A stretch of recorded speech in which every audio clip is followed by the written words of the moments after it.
Today, the USA is the richest and most powerful country in the world.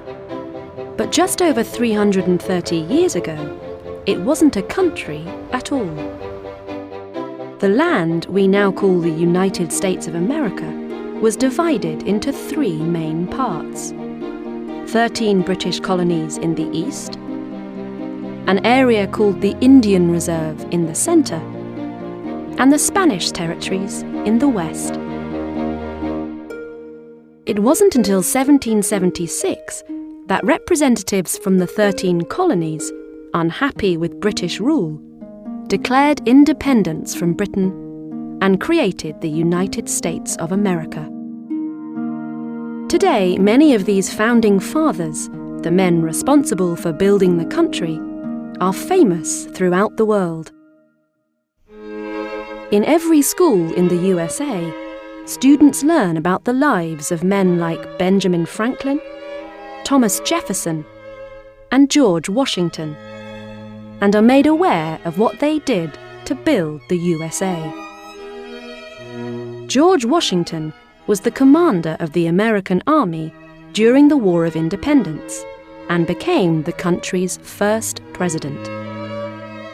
At the time, the country didn't have a permanent capital, and the United States government could have chosen one of a few existing cities, such as Philadelphia, Princeton, or New York. But this new country wanted a new capital, so in 1791, work began on a brand new city, Washington, D.C. This area must have looked very different at the time. There were no major settlements here and few farms. But it quickly grew to become the home of American politics. One of the first buildings here was the President's House. The second President of the United States, John Adams, first lived here in 1800, but it was a very different building then. In 1902, President Theodore Roosevelt, unsatisfied with the size of the building, expanded it. He also officially named it the White House, a name people had informally used for almost a century. Today, this iconic building, with its 6 levels, 132 rooms, and 35 bathrooms, is recognizable all over the world. At the same time as the President's House was being built, construction began on the Capitol building.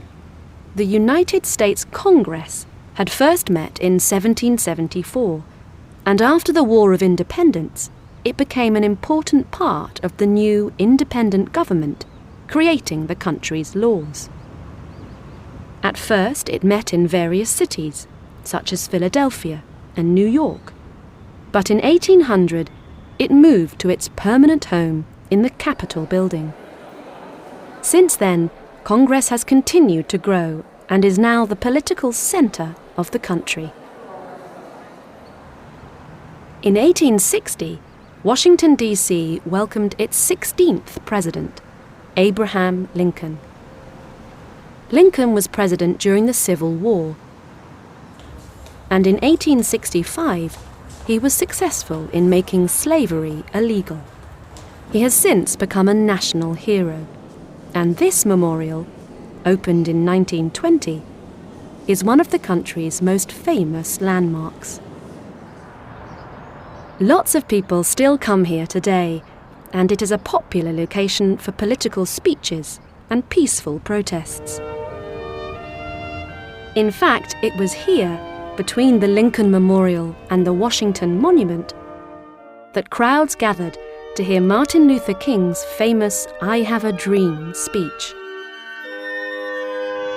From George Washington to Abraham Lincoln to Martin Luther King, this city has always been an important part of American life. Today, a trip here is a must for anyone curious about the story of the USA. After all, a walk around Washington, D.C. is a journey through American history itself.